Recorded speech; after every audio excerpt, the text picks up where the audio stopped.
Welcome, everybody, to our Build a Little Better podcast today. So yesterday, I started out doing the Build a Little Better podcast again, and that one yesterday was about high expectations. And so I've labeled that now to show that that's exactly what that was about. And so now we are on podcast number 238. This will be another Build a Little Better podcast. So here's my question for you. Do you know the numbers? Stay with us. This is the Elevate Construction Podcast, delivering remarkable content for workers, leaders, and companies in construction wanting to take their next step. Get ready to step out of your comfort zone with Jason Schroeder as he encourages you to do better, live a remarkable life, and expect more. Let's go. Well, welcome, everybody. I hope you're excited for this short podcast. I am. This podcast is about knowing the numbers. And knowing the numbers is something that I expect, and I think you should expect any superintendent to know on the project. Obviously, the project managers as well. But it needs to be said because, like I said, when I used to go around, well, actually, I still do, but go around to projects, there are projects where they don't have a full grasp on procurement. They don't have a full grasp on schedule. They're not projecting properly. They don't know where their contingency is. They don't know their current exposures. They don't know their risk and opportunity register. They don't know the numbers.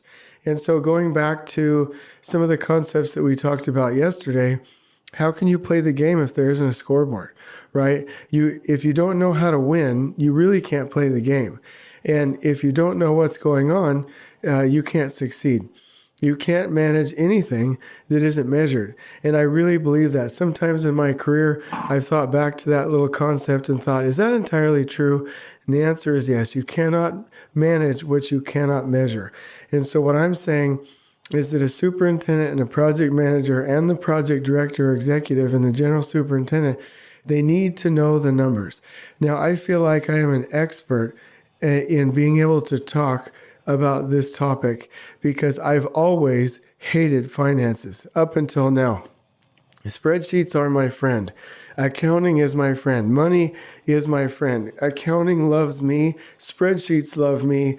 I love money. Money loves me. Money loves being in my hand.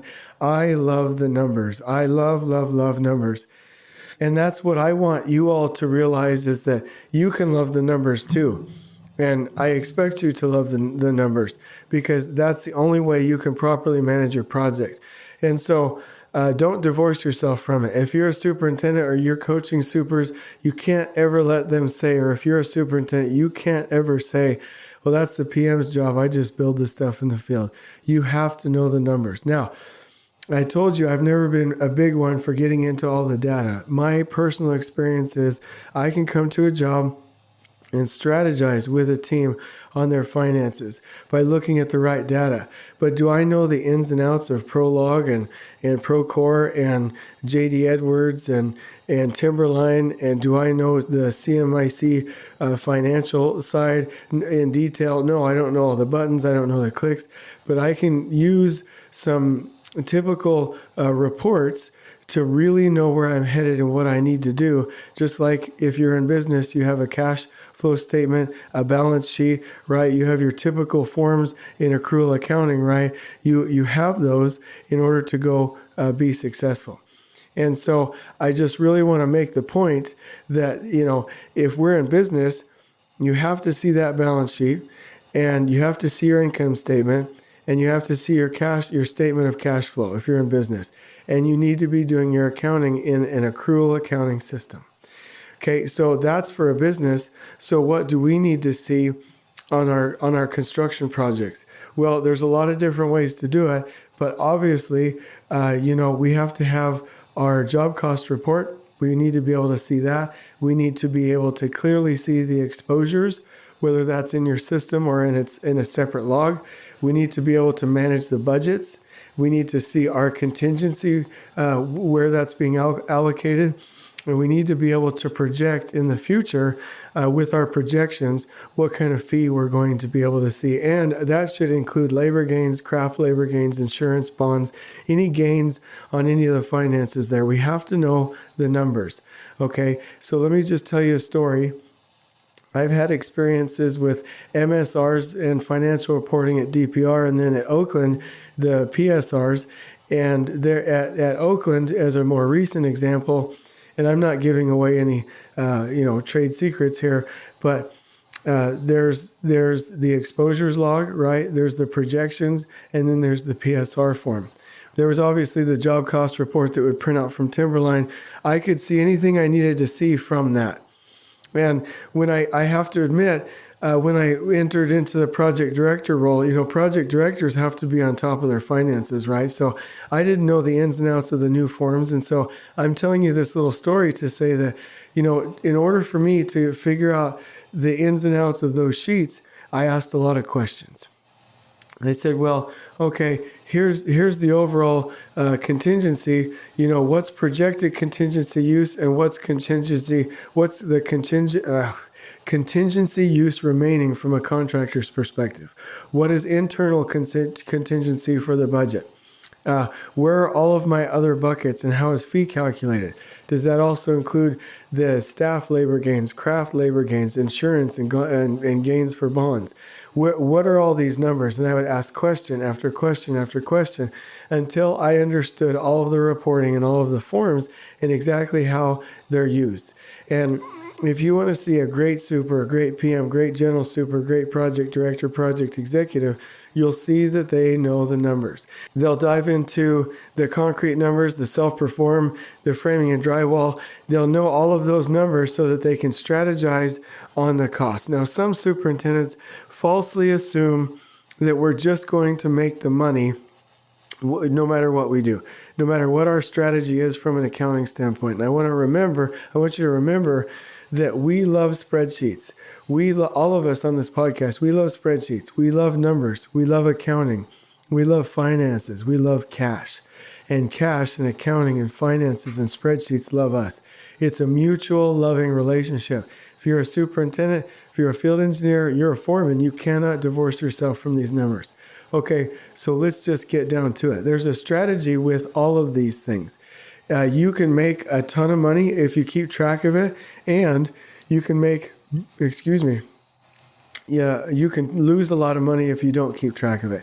You have to know where you are. If you don't know where the target is, you can't head in a good direction. So let me give you a couple of examples. So is your self-perform lump sum? Or is it cost, or is it part of the overall budget as a guaranteed maximum price? What is it? If your concrete or your self-perform is lump sum, then as you code things in there and you start to eat away at that lump sum budget, that's less fee that you pocket, right? Because if you don't have a shared savings clause in your overall budget and your GMP, any of that savings will go back to the owner. Now, some people might say, well, is that dishonest to the owner in a CM at risk GMP? Well, no, that's the way the contracts are set up, and we have to play the game the way the game is written in an honest and a fair manner. So first thing, if I go to a job, people don't know if their self-perform is lump sum or not. And so when we're coding things, if we do have lump sum, let's say there's a questionable item, right? Let's say we're doing cleanup, or let's say we're doing some COVID-19 stuff, right? We're wiping down headrails, we're getting the lunchroom done. Well, do we code that as a part of the project budget, or do we code that within a lump sum cost code inside our self-perform codes? Well, obviously, if it's not dishonest, and it is for the whole job and not just concrete, we don't just chunk that in to our internal codes, right? We need to code that properly into the overall project budget, especially if we have the money to do so. We need to know what our fee position is. And so just a couple of examples here. I'll hear of jobs, they're like, and I get that the job has to be set up. It takes a couple weeks, but I'm months into a project. We should be tracking where we are, how we're doing financially, especially trade partners. I remember all throughout my career asking trade partners, how you doing financially? Well, we won't know till the end of the job. Okay, well, you're going to be in a lot of trouble then. And I just don't appreciate that kind of management. So if you're on a project and your budget is tracking well, and you've got more than enough internal contingency or contractor contingency on the project, and your fee position is at 100% plus some, and you're tracking to give money back to the owner, that's a completely different story. Now, if you had lump sum concrete and your overall project budget was in a mess, you might code some things over to the self-perform codes so that the overall project budget would audit properly.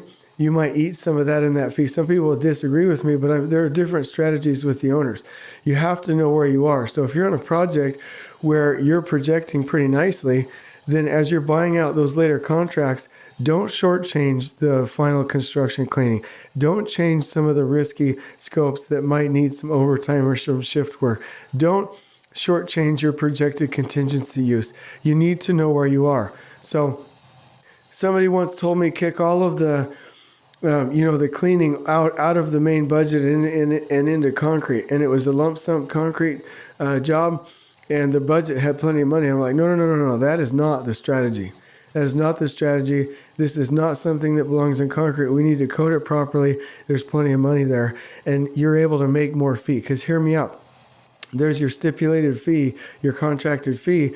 If you go under budget on your main project budget in some contracts, and there's not a shared saving clause, none of that extra money comes to you. So if you're paying for things out of your lump sum concrete budget where you will make any of the gains on that money, that's not wise, because that money in the lump sum concrete in the self-perform is money in your pocket, right? Here's some other things.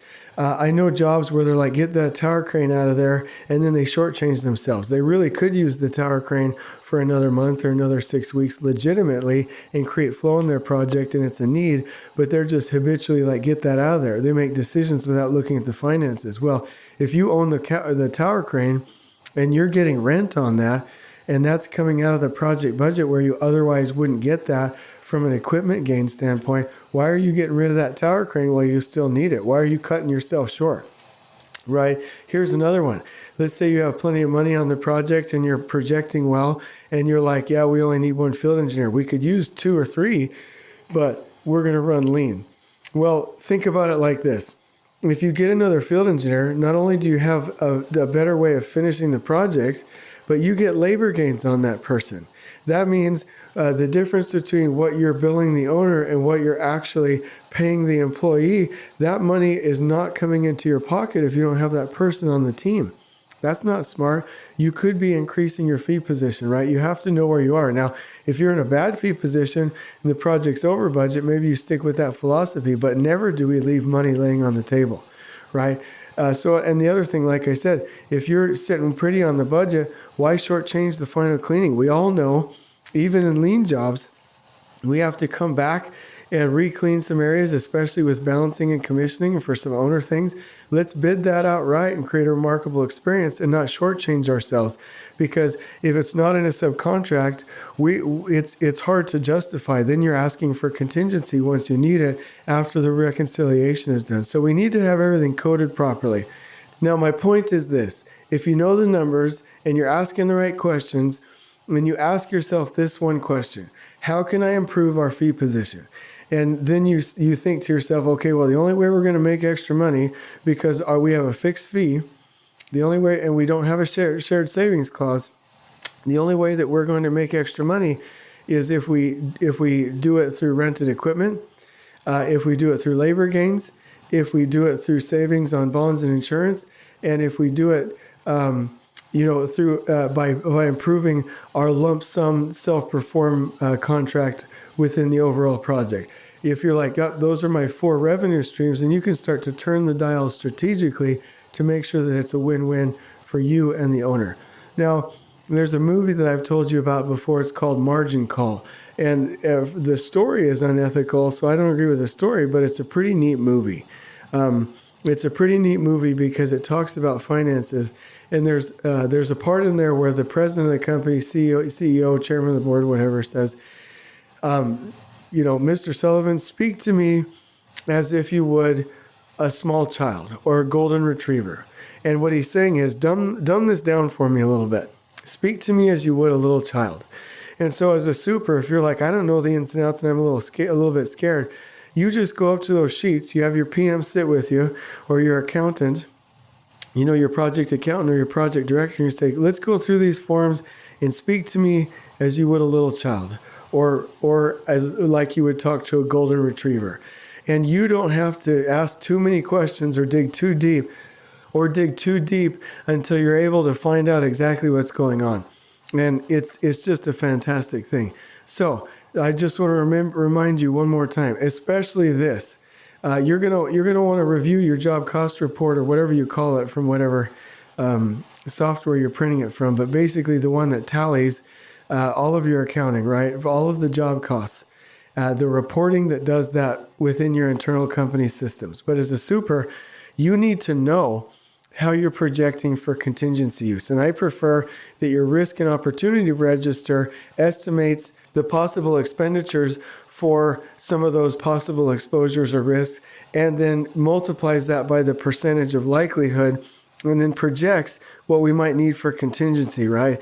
And if you're starting to get into the red, watch out. So I'm asking you to look at your job cost report, your contingency, and then always know where your exposures are, where your change orders, where are things that you're going to have to take out of fee, where are you going to have to negotiate with your trade partners.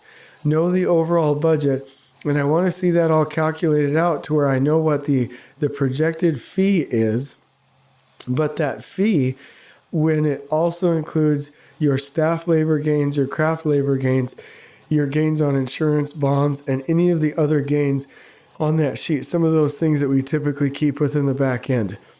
All I can say is that you can make this fun. Like when you're in business, and I just did this with Tony Robbins, he teaches how to look at percentages, right? The only way that you can increase the revenue of your business is increase the number of your clients, increase your current average transaction value, or how many clients repurchase. So we went through a little plan for Elevate Construction. I said, this year, I will grow my business by 143% by increasing the number of clients by 30% from 10 to 13. I will increase the current average transaction value by 25%, moving from $12,000 to $15,000. I will increase how often my clients repurchase by 50% from one times in a year to 1.5 times in a year. This will increase my business by more than 143%, taking my business from $120,000 to $292,000 gross annual revenue. When you play with the numbers, it can be fun, and you see your path and you start to think about it strategically. How you work the numbers, how you code things, how you work things, how you strategize has a lot to do with how much money you make. The tower crane is probably my favorite example. Let me do one more thing. When Tony Robbins is teaching his business mastery, he talks about optimization, and he talks about, there are ways to increase your leads, your sales process, your sales conversion, your transaction value, and then any of the follow-up and the closing for clients, right? And his point is, if he came in and said, I can help you grow your department or your business by 100%, people would think you're crazy.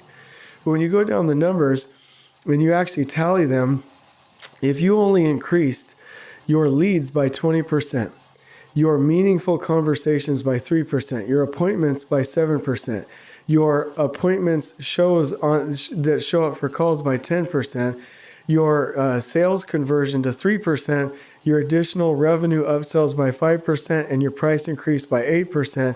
That's only an 8% average increase in those key areas, but once you actually tally the numbers, it's a 134% increase. And so all I'm telling you is that you can't win the game unless you know the scoreboard. You have to get into the finances. It's a strategy. If you can't say something like this, if you can't say, well, we have $950,000 in contingency. We're 6 months left to go. We have $1.2 million in internal contingency to use. We only have, $458,000 worth of contracts to buy out. We're sitting in a good fee position. This is the number of our lump sum. We're at 0.86. Once you tally everything up, we're at 0.98 of our original fee target, plus labor gains, plus gains on equipment and rentals and bonds and insurance, right? All of those things. So we're at 0.98. We're at 98% of our original fee target. Our current strategy is to code things properly outside of our self-perform codes when it's when it's due there. And for us to take on strategically a little bit more work with self-perform that have higher margins to add some percentages. We're going to keep the tower crane another month because we need it, and also we get gains on that. This is where we're heading from a trajectory standpoint. Our exposures do not exceed our internal contingency, and we're only projecting $400,000 of possible contractor contingency use. Like, if you can't rattle that off your head, if you're a superintendent, then there's a problem. I'm saying this because I love you. I want you to know the numbers. On we go. Please join us next time in elevating the entire construction experience for workers, leaders, and companies coast to coast. If you're enjoying the show, please feel free to share with your construction colleagues and help us spread the word by rating, subscribing, and leaving a review on your preferred podcast listening platform. We really appreciate it. We'll catch you next time on the Elevate Construction Podcast.